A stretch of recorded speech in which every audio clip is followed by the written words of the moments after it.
여러분 안녕하세요. 반갑습니다. 이번에는 5주차 임종간호에 대해서 살펴보도록 할게요. 오늘 배울 학습 내용은요, 죽음의 개념, 그리고 호스피스의 개념, 그리고 통증관리, 호스피스와 생명윤리, 간호과정입니다. 학습 목표는요, 죽음의 개념에 대해서 이해할 수 있다, 그리고 호스피스의 정의, 역사, 특성을 설명할 수 있다, 말기 암 환자의 통증관리를 설명할 수 있다, 임종과 관련된 윤리적, 법적 측면을 설명할 수 있다, 호스피스 간호과정을 수행할 수 있다입니다. 이번 시간 수업하기 전에 지난 시간 학습 정리해보도록 할게요. 노년기의 일반적인 성격 변화는 시간 전망의 변화, 신체 변화에 대한 민감성, 우울 경향의 증가, 내양 및 수동성 증가, 경직성 증가, 조심성 증가입니다. 2번 노화 이론 중 오류 이론은 마모 이론, 유리기 이론, 자동 면역 이론, 교차 연결 이론이 있습니다. 3번 노인 우울의 특징은 신체적 호소가 많고 자살 위험이 높고 인지장애를 동반한다는 것입니다. 4번 치매는 원래 자신이 가지고 있던 기능에 비해 후천적으로 인지기능 장애와 일상생활 기능 장애를 초래하는 완치가 어려운 비가역적 질환입니다. 5번 치매의 원인 질환으로 뇌조직에 아밀로이드가 쌓여서 발병하는 알츠하이머와 뇌졸중, 중풍 등으로 인해 발병하는 혈관성 치매, 도파민을 분비하는 흑질에 병변이 생겨 나타나는 파킨슨병 등이 있습니다. 선망의 치매와 다른 점은 치매에 비해 비교적 원인이 명확하고 급성 발병이며 광범위한 뇌대사 장애이며 의식의 변화가 있다는 점입니다. 그러면 우선 죽음의 개념에 대해서 살펴보도록 할게요. 여러분은 죽음에 대해서 생각해 보신 적이 있으신가요? 대부분의 사람들은 특별한 철학적 고뇌가 있다든지 죽음과 가까운 경험을 했다든지 아니면 아프다든지 어떤 특별한 이유가 있지 않고서는 죽음에 대해서 깊이 생각을 잘 하지 않아요. 저도 나 자신의 죽음에 대해서 깊이 생각해 본 적이 있느냐고 누군가가 물어본다면 막연히 나이가 들면 점점 아프고 어느 날 죽지 않을까? 아니야. 지금이라도 갑작스럽게 사고로 죽을 수도 있고 여러 가지 원인으로 인해 언젠가는 죽겠지. 이렇게 죽음에 대해서 막연하게 생각은 하겠지만 깊이 숙고하고 성찰을 해본 적은 없는 것 같아요. 대부분의 사람들이 다 그럴 텐데요. 왜 그럴까요? 두렵기 때문이에요. 나의 삶이 끝나는 것, 나의 삶 자체가 소멸된다는 것, 그것에 대한 생각들은 자체가 두려운 것이기 때문에 애써 회피하는 것이 아닌가 싶기도 합니다. 그러나 우리가 저번 시간에도 이야기를 했듯이 모든 사람은 죽음을 경험하고 죽게 되어 있어요. 그리고 죽음은 모든 인간의 삶에 있어서 필연적인 부분이기 때문에 그 누구도 피해갈 수가 없고 따라서 죽음에 대해서 깊이 성찰을 할 필요가 있어요. 죽음에 대해서 받아들이고 이해하고 그것을 다룰 필요가 있다는 것이죠. 그러면 사전이라든지 협회라든지 이런 데서는 어떻게 죽음을 공식적으로 정의하였는지 한번 살펴보도록 하겠습니다. 웹스터 사전에는 동식물에서의 소생의 가망성이 없는 모든 생체 기능의 영구적 정지 상태로 생명이 종결된 상태로 설명을 하는데요. 여기서 죽음은 death, 생명이 종결된 그 상태를 의미합니다. 반면 dying, 임종이라고 하는 것은 생명이 끝나가는 것, 죽음이 임박한 것, 점차 소멸되어 가는 과정, 즉 종결된 상태가 아닌 종결로 향하는 과정이라고 정의하였습니다. 한국어 대사전에는 사망이라고 하는데요. 여기서 사는 죽는다는 뜻이고 망 역시 죽는다 혹은 망한다 이런 뜻이죠. 대한의학협회에서는 심장 및 호흡 기능과 뇌반사의 비가역적 정지 또는 손실을 죽음이라고 하였습니다. 세계보건기구 WHO에서는 죽음은 소생할 수 없는 삶의 영원한 종말이다 이렇게 설명을 했어요. 이러한 사전적 의미를 보았을 때 죽는다는 것은 끝나는 일, 엔딩의 의미, 사라지는 것, 소멸의 의미를 가지고 있어요. 그렇다면 죽었다라는 것을 판단하는 기준이 있을 거잖아요. 그 죽음의 판정 기준에 대해서 살펴보도록 하겠습니다. 죽음의 판정 기준은 크게 신체적인 죽음, 임상적인 죽음, 생물학적인 죽음으로 나눌 수 있습니다. 신체적인 죽음은 환자의 의지에 의해서 생명이 존속되지 못하고 그 생명을 주장하거나 유지될 수 없는 것으로서 인간으로서의 죽음, 개체사를 의미합니다. 임상적인 죽음은 신체적인 죽음보다 그 정의가 조금 더 구체적인 거예요. 우리가 살아있음을 증명하고 있는 활력 징후가 사라진 상태인 것이죠. 호흡이 없고 심장이 정지된 상태로서 뇌의 활동이 중지된 상태입니다. 그런데 임상적인 죽음은 가역적인 상태예요. 왜냐하면 호흡이 없고 심장이 정지된 것은 일시적일 수가 있고 CPR을 통해서 소생될 가능성이 있는 상태이기 때문에 임상적인 죽음이 곧 완전히 생명이 종결된 것을 의미하지는 않습니다. 다음은 생물학적인 죽음인데요. 생물학적인 죽음은 소생술을 하지 않거나 소생술의 효과가 전혀 없을 때 임상적인 죽음을 넘어섰을 때 필연적으로 나타나는 과정입니다. 신체의 건강한 상태로부터 세포 전체가 생명현상의 정지에 이르는 점차적인 이행 과정이다. 이렇게 보시면 되겠습니다. 그러면 죽음의 판정 기준에 대해서 살펴보도록 할게요. 의학적인 죽음에 대한 판정 기준은 죽음에 대한 개념의 중점을 어디에 두었느냐에 따라 변화하게 되는데요. 크게 뇌사와 심폐기능의 정지로 설명할 수 있어요. 여기서 뇌사 상태와 식물인간 상태를 구분할 필요가 있는데요. 뇌사 상태는 뇌관을 포함한 뇌 전체가 손상을 입었을 때를 의미합니다. 심장 박동 외에 모든 기능이 정지된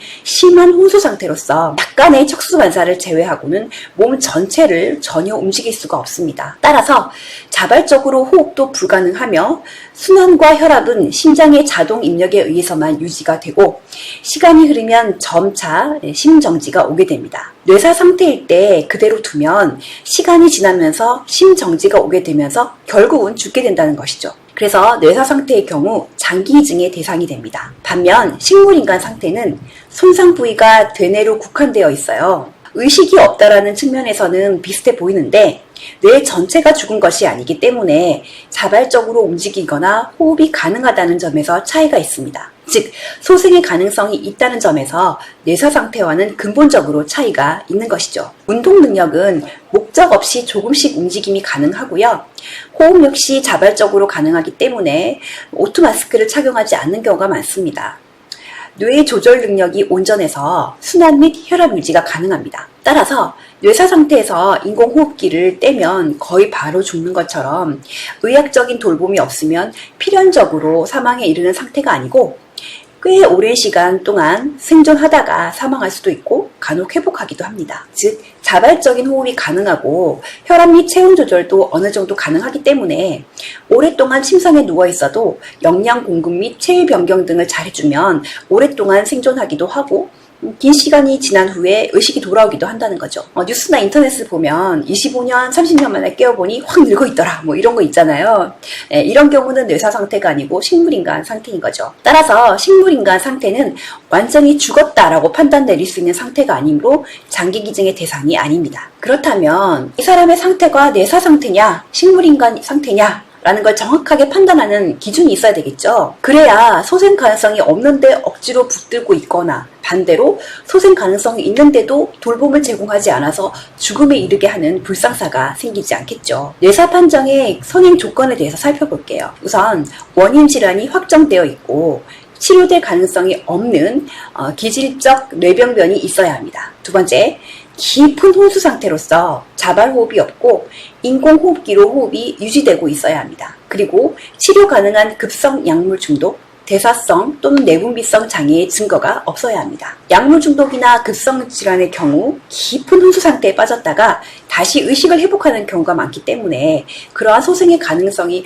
없어야 된다는 뜻이겠죠. 저체온 상태, 직장 온도가 섭씨 32도 이하가 아니어야 하며 쇼크 상태가 아니어야 한다는 것입니다. 뇌사 판정의 선행 조건이 충족되었다면 뇌사를 판정하기 위한 기준이 있을 텐데요.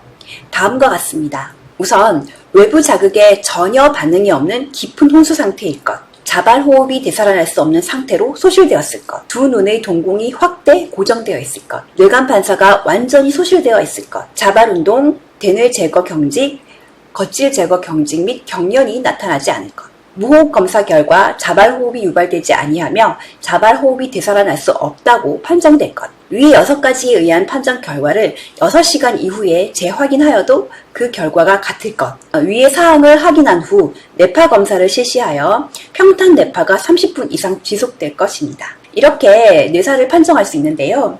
뇌사를 판정할 수 있는 사람도 정해져 있어요. 신경과, 신경외과, 마취과 및 뇌사 판정의 능력이 있는 전문의 2인과 담당 의사가 함께 판정을 하되 장기 이식에 관여하는 의사는 참여할 수 없습니다. 지금까지 죽음이란 무엇인가? 죽음의 개념에 대해서 살펴보았는데요. 죽는다는 건 내가 이 세상에 없어지는 것? 아무런 기능을 할 수 없는 것? 그렇게만 이해하기에는 죽음이란 단어는 너무나도 심오하고 어렵다는 생각이 드는데요. 성인인 나도 여러분도 죽음은 참 어렵습니다. 그런데 죽음을 이해하는 것 역시 연령에 따라 그 정도가 다르죠. 예를 들면 영화나 드라마에서 엄마나 아빠가 어린 아이를 두고 이 세상을 떠나야 할 때 아이에게 10밤을 100번 자고 나면 엄마가 돌아올 거야. 그때까지 무서워하지 말고 씩씩하게 잘 기다릴 거지? 뭐 이런 이야기를 한단 말이에요. 그러면 이제 어린아이는 고개를 끄덕끄덕 합니다. 제가 너무나도 좋아했던 고 신해철 씨가 사망했을 때 장례식에서 어린 아들이 검정색 상복을 입고 해맑게 웃으면서 아빠 이야기를 하던 장면이 아직도 잊혀지지가 않는데요. 당시 아이는 아빠가 먼 길을 떠났고 언젠가는 돌아올 거라고 믿었기 때문에 그렇게 웃을 수 있지 않았나 싶어서 가슴이 막 아팠어요. 따라서 연령에 따라 죽음에 대한 의미를 이해하는 방식이 다른데요. 0세에서 2세인 감각운동기에는 대상 영속성을 이해하기 시작하는 단계로서 자극에 대한 반응만 보이는 단계입니다. 그렇기 때문에 눈에 보이는 것만 이해하는 거예요. 그래서 죽음을 분리나 박탈과 같은 개념으로 인식을 하고 단지 눈앞에 보이지 않게 사라진 것으로 이해합니다. 따라서 죽음 그 자체를 이해한다기보다는 죽음으로 인해 헤어진다는 것에 대한 불안으로 이해하기 때문에 이때 헤어짐의 문제는 육체적 접촉으로 불안을 경감시킬 수가 있습니다. 전 조작기는 2세에서 7세로 자기중심적이고 마술적인 사고, 무랄론적 사고를 갖고 있습니다. 그래서 이때도 역시 자신의 경험과 주관적인 감각, 구체적인 사물에 한정되어 있는 사고를 하고 있어요. 분리 혹은 이별, 긴 잠, 신체적 손상과 연관되어 있다고 생각을 해요. 그리고 죽음을 다시 돌이킬 수 있다고 생각을 하기 때문에 조금 전에 제가 예를 들었듯이 아이에게 죽음에 대해서 설명을 해도 이해를 잘 못합니다. 그래 알았어. 그러면 엄마 언제 와? 엄마 10밤 자면 와? 100밤 자면 와? 이런 식의 반응을 보이는 거죠. 그리고 전조작이기 때문에 인과관계를 잘 이해하지 못해요. 그래서 죽음을 자신의 잘못된 행위와 연관지으며 죄책감으로 자기 죄책에 빠지기가 쉽습니다. 내가 엄마 말을 안 들어서 엄마가 안 오는 거야? 뭐 이렇게 생각하는 거죠. 이 시기에는 애도 반응에서 볼 수 있는 모든 감정을 역시 경험할 수 있습니다. 7세에서 11세인 구체적 조작기에는 언어 능력, 의사소통 능력이 극적으로 증가되어서 보존, 공감, 시간 개념을 습득하게 됩니다. 자신과 타인의 관점을 구별할 수 있고 불가역성에 대한 이해가 가능합니다. 구체적인 대상에 한정되어 있기는 하지만 논리적인 사고가 어느 정도 가능해요. 그리고 이때에는 죽음의 영원성을 이해합니다. 그래서 죽음을 병이나 상해 등으로 특수한 상황에서 비롯된 것이라고 이해하기 때문에 누구나 다 죽는다라는 것을 받아들이기보다는 누가 아프던지 사고를 당했다든지 어떤 특별한 상황에서 오는 것이라고 생각을 해요. 이별이라는 주제에 대해서 상처나 상해에 대한 공포가 강력하게 작용하는 시기입니다. 11세에서 18세인 형식적 조작기는 인지적인 사고가 완성되는 시기예요. 그래서 철학 및 신학적 주제를 다룰 수 있으며 추상적, 논리적, 현실적 사고 능력이 발달합니다. 이 시기에는 죽음의 사요소인 불가역성, 보편성, 기능의 정지, 인과성을 모두 이해하게 됩니다. 따라서 죽음을 신체의 기능이 정지되는 생물학적인 사건으로 이해하게 되는데요. 죽음을 맞이하면 다시는 되돌이킬 수 없다라는 불가역성까지 이해하게 되지만 죽음에 대한 철학적, 종교적 문제의 수용은 어려워합니다. 이 시기는 정체성 확립을 위해 노력하는 시기인데요. 내가 누구인지, 어떤 존재인지를 알게 되고 삶에 대한 희망, 그리고 애착을 가지게 되므로 죽는다는 것은 영원히 소멸되는 거잖아요. 따라서 미래의 죽음에 대해 강력한 도전으로 받아들이고 죽음에 대한 부정, 분노, 불안 등 부정적인 감정을 나타냅니다. You, Homer. What'll it hurt you, Homer? I never heard of a poisoned pork chop. Your wife agreed that I should break this to you. No need, Doc. I can read Marge like a book. Ooh, it's good news, isn't it? No, Mr. Simpson. Oh. If, in fact, you've consumed the venom of the blowfish, and from what the chef has told me, it's quite probable, you have 24 hours to live. 24 hours? Well, 22. I'm sorry I kept you waiting so long. Oh, Mart, I'm gonna die. I'm gonna die. Well, if there's one consolation, it's that you'll feel no pain at all until sometime tomorrow evening when your heart suddenly explodes. Now, a little death anxiety is normal. You can expect to go through 5 stages. The first is denial. No way, because I'm not dying. Second is anger. Why, you little... After that comes fear. What's after fear? What's after fear? Bargaining. Doc, you gotta get me out of this. I'll make it worth your while. Finally, acceptance. Well, we all gotta go sometime. Mr. Simpson, your progress astounds me. 네, 방금 영상을 보셨는데요. 키블러-로스의 죽음과 관련된 심리적 반응 단계에 대한 내용입니다. 처음에 죽음과 같은 충격적인 소식을 들었을 때 드는 감정은 무엇인가요? 네, 그 소식을 믿을 수가 없는 거예요. 현실 부정이라고 하죠? 아니야, 나한테 그럴 수 없어.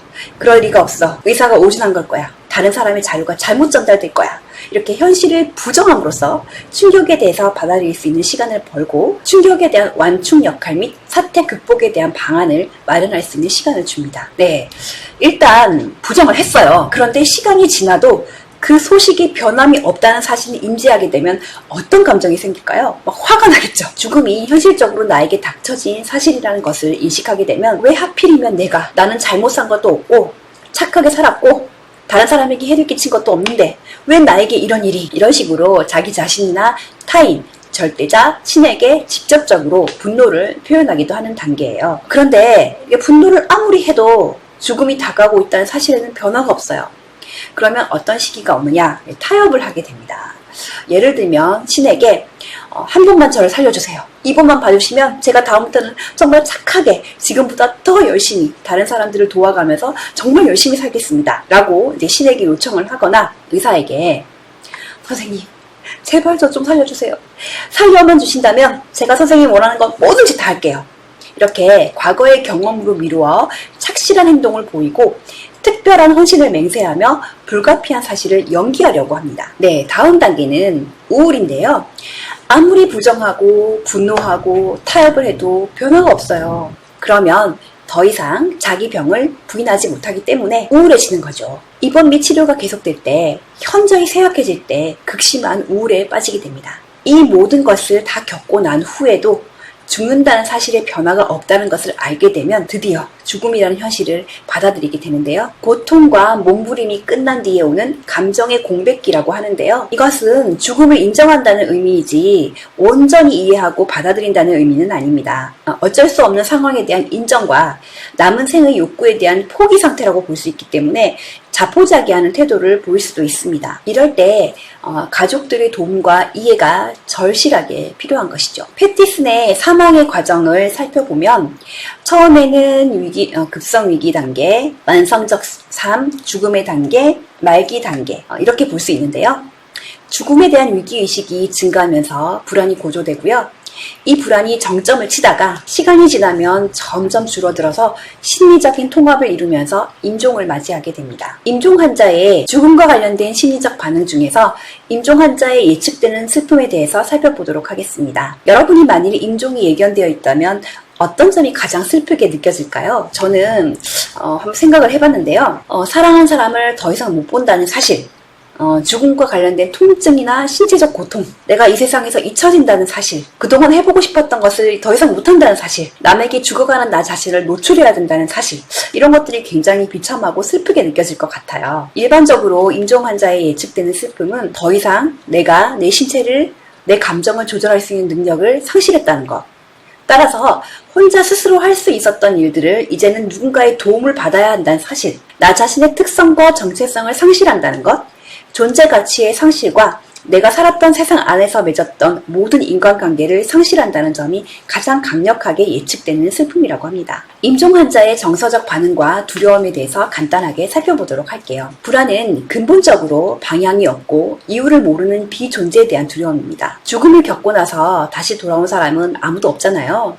그렇기 때문에 죽음의 과정과 그 이후의 세계에 대해서는 아무도 모릅니다. 아무도 모르는 그 임종을 내가 겪고 있다고 생각하면 당연히 불안하겠죠. 두려움도 마찬가지예요.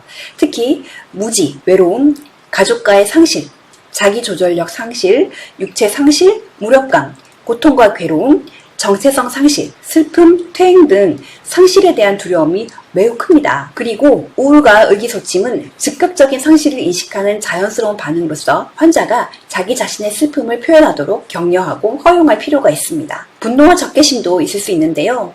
미래 삶의 박탈에 대한 자연스러운 반응입니다. 내 삶이 사라진다고 생각하면 그것에 대한 분노와 슬픔, 공포 이런 것들이 생길 수가 있는데 그러한 슬픔과 공포를 은폐하기 위한 기전으로 사용되기도 합니다. 임종을 앞둔 환자가 공격적인 태도를 보일 때 그 행동의 이면적인 감정을 이해할 필요가 있어요. 예전에 제가 신규 간호사일 때 내과병동에서 근무를 했었는데요. 젊고 건장하고 덩치가 큰 환자분이셨어요. 그분의 의학적 진단명이 췌장암이었는데 당시에 제가 신규 간호사로 입사를 해서 액팅 간호사의 업무를 막 시작하던 시기였어요. 요즘은 전담 간호사 제도를 활용해서 내가 맡은 환자를 토탈 케어하는 방식으로 업무를 하지만 예전에는 갓 입사를 하면 몇 달 동안 그 병동에 입원 환자 바이탈을 다 하고 또 뭐 학생들이 있을 때는 또 바이탈은 안 해도 되지만 기본적으로 바이탈을 하고 아니면 이제 주사, 그죠? 투약 같은 거를 이제 주로 기능적인 업무를 먼저 익숙하게 될 때까지 하게 돼요. 그런 다음에 이제 환자 상태를 파악을 하고 뭐 인수인계를 배우고 응급 상황에서 환자 처치를 하고 뭐 이런 식으로 이제 단계별로 일을 배워 나가는 방식으로 일을 했는데요. 말기 췌장암 진단을 입원하기 직전에 받은 것이었죠.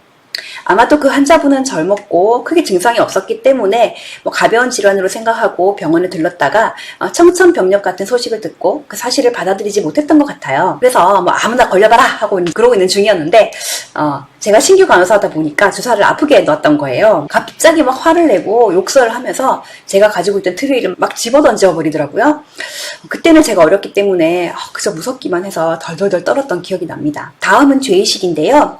벌에 대한 공포와 관련된 감정인데 자신의 병과 과거의 잘못에 대한 응보의 형태로 믿는 것이 보통입니다. 그리고 수치심은 질병으로 인해서 의존적이 되거나 조절 능력의 상실, 자아존엄성 유지가 허용되지 않을 때 나타나는데요. 병원에 있는 사람들은 자기 사생활 보호라든지 자존감이 존중되지 않는 부분들이 많잖아요. 간호사의 입장에서는 다들 비슷한 질병이고 비슷한 증상을 호소하고 감정적인 부분들까지 수용을 다 해줘야 되기 때문에 감정 노동이 굉장히 극심해요. 그러다 보니 나도 모르게 기계 다루듯이 대하게 되는 경우가 있고 나름대로 최대한 존경심을 가지고 대한다 하더라도 병원이라는 환경 자체가 인간의 존엄성이나 자존심을 지켜주기에는 좀 한계가 있을 수 있어요. 따라서 죽음을 앞둔 환자를 간호할 때는 좀 더 세심하게 존경심을 가지고 대할 필요가 있습니다. 네, 다음은 호스피스가 무엇인지에 대해서 살펴보도록 하겠습니다. 어원은 손님이라는 뜻의 호스페스와 손님을 맞이하는 장소를 뜻하는 호스피티움에서 유래하였는데요. 사전적 정의를 보시면 웹스터 사전에서는 여행자를 위한 숙소, 병자나 가난한 서람들을 위한 집이라고 설명을 했고요. 스턴트맨 의학사전에서는 사람과 가족에 대한 신체적, 영적 돌봄의 형태로 고식적이고 지지적인 서비스 제공에 중점을 둔 프로그램을 실시하는 공공시설로 정의하였으며 미국 호스피스 협회 NHO에서는 말기 환자와 가족에게 입원 간호와 가정 간호를 연속적으로 제공하는 프로그램이라고 정의하였습니다. 사실 호스피스는 중세시대 때 영주의 부인이나 귀족 여성들이 성지순례를 다니는 사람들이 오랜 시간 동안 다니다가 지쳐서 혹은 병이 나는 경우에 봉사의 의미로 자신의 성에다 이렇게 드리고 치료도 받게 하고 식사도 제공하면서 쉬어갈 수 있도록 했던 데서 유래하였습니다. 네, 그래서 호스피스란 죽음을 앞둔 말기 환자나 그 가족을 사랑으로 돌보는 행위로서 환자가 남은 여생 동안 인간으로서의 존엄성과 높은 삶의 질을 유지하면서 삶의 마지막 순간을 편안하게 맞이하도록 신체적, 사회적, 정서적, 영적으로 도우면서 사별 가족의 고통과 슬픔을 경감시키기 위한 총체적인 돌봄이라고 볼 수 있습니다. 호스피스의 특성을 살펴보도록 할게요. 호스피스는 완치가 목적이 아니에요. 완치가 불가능해서 죽음이 예견되는 환자와 그 가족까지 돌봐주는 총체적인 돌봄이라고 했는데요. 그래서 대상자의 삶의 질을 높여주는 간호활동이다, 이렇게 볼 수 있습니다. 그래서 지친 환자와 그의 가족들까지 휴식을 제공하는 다차원적이고 여러 학문 분야와 관련 있는 종합적인 정책이라고 볼 수 있습니다. 죽음을 생의 정상적인 과정의 일부라고 인정을 하고 남은 삶을 유지하는 데 중점을 두고 있기 때문에 삶과 죽음을 재촉하지도 미루지도 않는다는 특성이 있습니다. 시실리 손더스라는 분인데요. 근대 호스피스의 창시자입니다. 근대 의료용 마약을 사용해서 말기 암 환자의 통증을 완화시키는 길을 열었는데요. 환자의 신체적 고통에도 심리사회적 고통과 정신적인 아픔도 대상으로 하는 현대 완화 의료의 기초를 쌓았습니다. 1945년부터 성누가 병원에서 정규적인 진통제 투여를 치료법으로 실시하여 이것이 현대 호스피스 통증 조절 지침의 기초가 되었습니다. 성 요셉에서 발전시킨 호스피스 프로그램을 1967년 독립적으로 성 크리스토퍼 병원에 도입을 해서 현대 호스피스 운동의 시초가 되었습니다. 호스피스 운동 발생 배경에 대해서 살펴보도록 하겠습니다. 현대 과학의 발달로 인해서 인간 존엄성의 경시풍조가 일어나게 되죠. 돈이 있는 사람은 치료를 받고 살아갈 수 있지만 돈이 없는 사람들은 치료될 수 있는 질병을 가졌음에도 불구하고 죽을 수밖에 없는 것을 당연한 것으로 치부되는 경향이 생기기 시작했다는 거예요. 당연히 의료 비용이 증가하게 되고 그러면서 의료 비용을 감당할 수 있는 사람이 있고 감당할 수 없는 사람이 있는데 과학이 발달하면서 예전 같으면 죽을 수밖에 없었던 질병도 살릴 수 있는 가능성이 있는 질병으로 바뀌면서 의사들의 관심은 사람을 살리는데 더 관심이 있기 때문에 살 가망이 없는 죽어가는 사람에 대한 관심은 없는 거예요. 어차피 죽을 거니까 죽어가는 사람 그리고 남겨진 사람들에게는 관심이 소홀해지는 것이죠. 그러면 살릴 수 있는 사람만 가치가 있는 것인가요? 죽어가는 사람은 이제 사람으로서의 가치가 없는 것인가요? 죽어가는 사람은 이미 죽은 것인가요? 돈이 있는 사람만 치료받아야 하는 것인가요? 어떤 게 맞는 건지 틀린 건지 윤리관 및 가치관에 혼란이 오게 되는 것이죠. 이런 사회적 배경을 바탕으로 해서 호스피스 운동이 일어나게 됩니다. 살아있는 모든 인간은 인간적인 치료를 받을 권리가 있다라는 거예요. 그래서 호스피스에는 대상자의 연민으로 표현되는 사랑의 돌봄이 깊이 내재되어 있다고 봅니다. 그러면 전통 의료와 호스피스의 차이에 대해서 살펴볼게요. 전통 의료는 의사들이 병원에 입원하면 환자들을 대상으로 치료하는 것들을 이야기해요. 목적은 생명의 연장입니다. 그래서 내가 어떤 질병을 가지고 있을 때 그 질병을 완치하거나 완치까지는 아니더라도 증상을 조절해서 좀 더 오래 살 수 있도록 하는 게 목적이고 목표는 완치를 위한 질병의 치료입니다. 반면 호스피스 완화 의료는 생명 연장이 더 이상의 목적이 아니에요. 죽는다는 전제하에 이 사람이 인간의 존엄성을 가지고 얼마나 아름답게 편안하게 죽을 수 있느냐 죽어가는 과정을 돌봐주는 거기 때문에 남은 삶의 질을 향상시키는 거예요. 그리고 살아있는 동안 신체적 증상을 조절해서 고통을 줄여주는 게 목표가 됩니다. 전통적인 의료에서는 대상자가 환자에 국한되어 있어요. 그런데 호스피스 완화 의료는 말기 환자와 그 가족까지 대상에 포함시킵니다. 서비스 대상은 전통 의료에서는 의사를 중심으로 한 의료진인데요. 호스피스 완화 의료에서는 의료진과 비의료진으로 구성된 다학제간 호스피스 팀으로 구성되어 있습니다. 왜냐하면 간호의 초점이 증상 완화가 아니라 죽어가는 과정에서 존엄성을 가지고 품위 있게 죽을 수 있도록 다방면에서 총체적인 돌봄을 해줘야 되기 때문이에요. 접근 방법은 전통적 의료에는 고도의 기술과 장비를 필요하고요. 호스피스 완화 의료에서는 최소한의 진단검사와 대신 개인적 관심과 배려로 접근을 합니다. 전통적 의료 서비스 기간이 입원 기간에 국한되어 있어요. 태어나면 끝이에요. 그런데 호스피스 완화 의료는 등록에서 사망 그리고 사별 간호를 포함하는 것입니다. 다음은 호스피스 전달 체계인데요. 호스피스 형태는 크게 4가지로 나눌 수 있어요. 우선 병원 내 호스피스입니다. 병원 내 일부 병동에서 호스피스 간호를 제공하는 형태입니다. 병원 내에서 호스피스 병동이 따로 존재하는 것이죠. 의사 및 간호사가 이미 병동에서 준비된 호스피스 요원으로서 호스피스의 목적 하에 환자 및 그 가족을 돌보는 체계입니다. 다음은 선제형인데요. 선제형은 병원의 호스피스 환자가 흩어져 있는 상태를 의미합니다. 제가 조금 전에 그 췌장암 말기 환자 이야기를 했었는데 제가 근무했던 그 병원에서는 호스피스를 담당하는 부서는 있었던 것 같아요. 그런데 호스피스 환자만 따로 모아서 운영하는 병동이 없었어요. 질병에 따라서 내과 환자, 외과 환자 등 기존 병동에 따로따로 입원을 했었어요. 다음은 독립형이 있는데요. 이거는 별도의 건물을 가지고 호스피스만을 운영하는 것으로서 호스피스 센터 같은 거예요. 무료인 경우가 대부분이고 후원자들의 도움으로 운영된다고 합니다. 그리고 가정 호스피스가 있는데요. 병원에 일정 기간을 두고 내원 치료를 하면서 가정 간호를 필요로 하는 사람과 이미 치료를 포기했으나 경제적인 형편으로 인해서 가정에서 생활을 해야 하는 경우를 포함해서 제공되는 서비스입니다. 호스피스는 의료진뿐만 아니라 비의료진도 함께 구성되어 있는 다학제간 팀 접근을 원칙으로 합니다. 그렇기 때문에 팀워크가 중요한데요. 그림을 보시면 의사, 간호사, 성직자, 봉사자, 사회복지사, 기타 전문 인력, 물리치료사, 영양사 등이 포함될 수 있는데요. 이렇게 다양한 직종의 구성원들이 포함되어 있습니다. 다학제간 팀은 기능적인 단위로서 교육 배경이 다양한 개인들이 대상자를 돌보며 서로의 활동을 조정하는 것이 특징이고요. 팀은 개인의 통합을 초월한다고 했습니다. 이것은 개인의 업무 범위를 한정시켜서 일하는 것이 아니라 대상자의 문제를 포괄적이고 통합적으로 해결하기 위해서 서로 협동하고 필요하다면 자신의 업무 범위를 초과하는 일도 할 수 있어야 합니다. 호스피스 팀 치료진은 확고한 목표와 과업을 성취하기 위해서 호스피스의 철학과 기본적인 생각을 공유해야 합니다. 즉 개인의 재능을 활용하면서 다른 구성원들과 상호 의사소통해야 됩니다. 네, 이번 시간에는 죽음과 호스피스의 개념에 대해서 살펴보았는데요. 이어서 통증관리, 생명윤리, 간호과정에 대해서 학습해 보도록 하겠습니다. 수고하셨습니다. 안녕.